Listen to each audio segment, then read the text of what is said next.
여러분 들어보세요. 여러분이 알던 돈은 다 사라질 거예요. 100년 전에 자동차 발명됐을 때 사람들 뭐라고 했는지 알아요. 이거 시끄럽고 위험해서 어떻게 타고 다녀? 말을 타고 말지. 지금 말 타고 다니는 사람 있나요? 너무 옛날 얘기 같아요? 그럼 30년 전 인터넷 처음 나왔을 때는요? 그래서 이걸 뭐에다 쓰는데 이런 걸 누가 써? 그럼 전기는요? 그래서 이게 왜 필요한데? 오늘날 우리가 목격하고 있는 건 그때랑 똑같아요. 여러분이 알던 돈은 10년 내로 없어질 거예요. 이걸 먼저 깨닫는 사람이 시장을 선점하는 바로 그 시기가 왔어요. 여러분, 인류가 돈을 쓴 역사는 약 5,000년 정도 돼요. 그 시기 동안 돈의 형태는 계속 바뀌어 왔어요. 조개 껍데기, 소금, 금, 은, 종이. 그리고 지금은 디지털 숫자죠. 재밌는 건 변화할 때마다 사람들은 똑같은 반응을 보였다는 거예요. 이게 무슨 돈이야? 이전 게 더 좋았어 하면서요. 특히 지금 우리가 쓰는 시스템, 정부가 발행하는 종이돈 시스템은 사실 얼마 안 됐어요. 겨우 50년 정도예요. 인류 5,000년 역사에서 50년이요. 퍼센트로 따지면 1%예요. 그런데 우리는 이게 당연한 거라고, 영원할 거라고 착각하고 있어요. 지금 이 순간 세상은 조용히 하지만 아주 빠르게 변하고 있어요. 여러분은 못 느낄 수도 있어요. 지금 전 세계에서 무슨 일이 일어나고 있냐면 국가들이 서로를 믿지 못하고 있어요. 미국은 러시아 중앙은행 자산을 동결시켰어요. 수천억 달러를요. 그냥 클릭 한 번으로요. 러시아뿐만 아니에요. 이란, 베네수엘라, 아프가니스탄. 수많은 나라들이 똑같은 일을 겪었어요. 이게 뭘 의미할까요? 국가들이 깨달은 거예요. 달러를 보유하는 건 미국에게 인지를 잡히는 거라는 걸요. 브릭스 국가들은 행동을 개시해요. 자기들끼리 거래할 새로운 방법을 찾고 있어요. 달러 없이요. 이건 엄청난 변화예요. 2차 세계대전 이후 80년 동안 유지되던 시스템이 흔들리고 있는 거거든요. 근데 이것보다 더 중요한 건 개인들도 똑같이 움직이고 있다라는 거예요.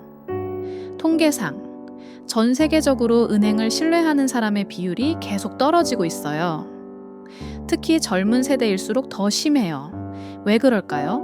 2008년 금융위기를 봤거든요. 은행들이 무책임하게 돈을 빌려주고 망하니까 정부가 세금으로 구제해줬죠. 누가 피해를 봤나요? 평범한 사람들이요. 그리고 지금도 계속되고 있어요. 미국의 실리콘밸리 은행, 스위스의 크레디트 스위스, 이런 대형 은행들이 무너지고 있어요. 100년, 200년 된 은행들이요? 사람들은 깨닫기 시작했어요. 은행이 안전하다라는 건 환상이었다는 걸요. 여러분, 인터넷이 처음 나왔을 때를 기억하세요. 1990년대요. 그때 사람들 반응이 어땠을까요? 그걸로 뭘 하겠어? 그냥 유행이야. 심지어 노벨 경제학 수상자 폴 크루그먼조차도 인터넷이 경제에 미치는 영향은 팩스 정도일 것이다 라고 했어요. 재밌지 않나요? 모든 게 인터넷으로 옮겨갔어요. 백화점은 문을 닫고 은행 지점은 줄어들고 재택근무도 당연해졌죠. 그런데 1990년대에 누가 이걸 예상했을까요? 거의 없었어요. 지금도 똑같은 일이 일어나고 있어요. 돈이라는 영역에서요. 2008년 정체불명의 사람이 비트코인이란 걸 만들었어요. 처음엔 아무도 관심 없었죠. 괴짜들이나 쓰는 컬트적 문화라고 생각했어요. 그런데 지금은요, 여러분을 제외한 전 세계 수억 명이 쓰고 있어요. 더 중요한 건 누가 이걸 쓰고 있느냐예요. 처음엔 개인들이었어요. 그 다음엔 작은 회사들이었죠. 그런데 지금은요, 블랙록, 피델리티를 포함한 세계 최대 자산 운용사들이 비트코인 펀드를 만들고 있어요. 수조 원 규모로요. JP 모건, 골드만삭스 같은 대형 은행들도 비트코인 서비스를 시작했어요.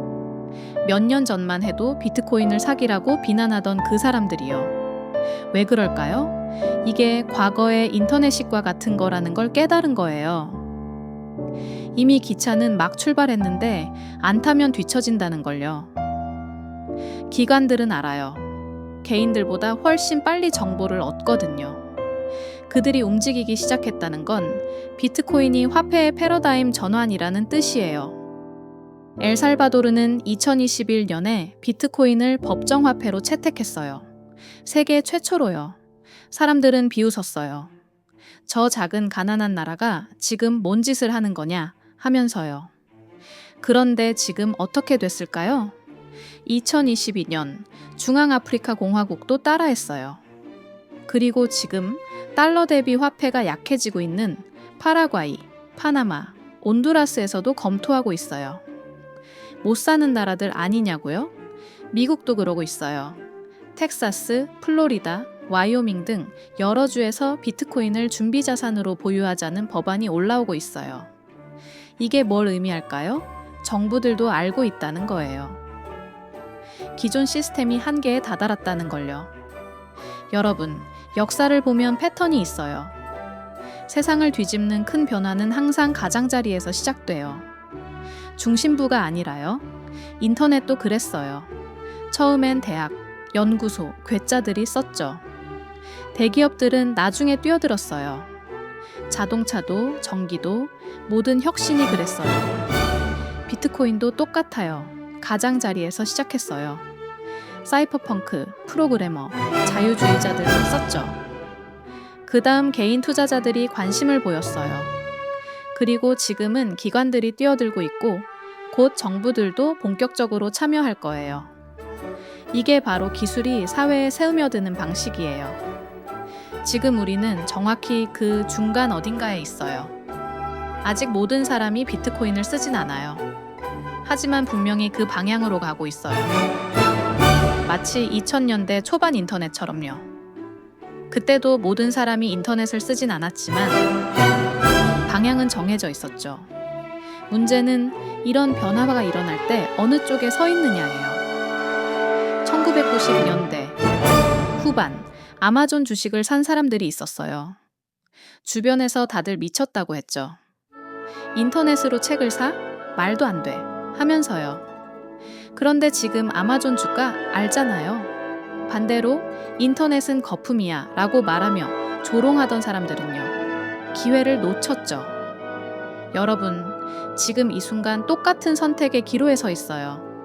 세상이 바뀌고 있어요. 돈의 개념 자체가 재정이 되고 있어요. 5,000년 동안 인류가 써온 돈, 그 돈의 다음 버전이 지금 우리 눈앞에서 맴돌고 있는 거예요.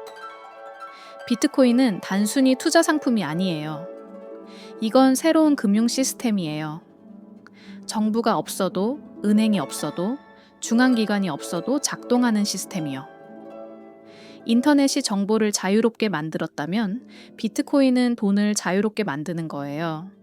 지금 세계는 두 개로 나뉘고 있어요. 이 변화를 알아보는 사람들과 모르는 사람들로요. 알아본 사람들은 조용히 움직이고 있어요. 스트래티지 대표 마이클 세일러는 자본이 생길 때마다 비트코인을 미친 듯이 담고 있어요. 월스트리트의 캐시 우드는 비트코인이 앞으로 10년 안에 지금의 10배 이상 오를 거라고 공개적으로 말하고 있어요. 왜요? 이게 단순한 가격 상승이 아니라 패러다임 전환이라는 걸 알기 때문이에요. 여러분, 100년 전 말 사육사들은 자동차를 믿지 않았어요. 50년 전 타자기 회사들은 컴퓨터를 믿지 않았어요. 20년 전 비디오 대여점들은 넷플릭스를 믿지 않았어요. 그들은 다 어떻게 됐나요? 사라졌어요. 지금 은행들이, 정부들이 필사적으로 비트코인을 막으려 하는 이유가 뭘까요? 두려운 거예요. 자기네들 권력의 소멸이요. 돈을 통제하는 권력, 그게 사라지는 거니까요. 하지만 역사는 분명해요. 기술 발전을 막을 수는 없어요. 늦출 수는 있어도 막을 수는 없어요. 여러분이 비트코인을 보유하든 안 보유하든 그건 여러분 자유예요. 하지만 이것만은 알고 있어야 돼요. 지금 이 순간 세상은 변하고 있어요. 아주 근본적으로요. 그리고 이 변화는 여러분이 믿든 안 믿든 계속될 거예요. 마치 인터넷이 그랬던 것처럼, 자동차가 그랬던 것처럼, 전기가 그랬던 것처럼요. 앞으로 10년, 20년 후를 상상해 보세요. 시대가 변할 때 가장 위험한 건 너무 늦게 깨닫는 거예요. 비트코인은 이미 시작됐어요. 기차는 이미 역을 떠났어요. 여러분은 지금 플랫폼에 서서 선택해야 해요.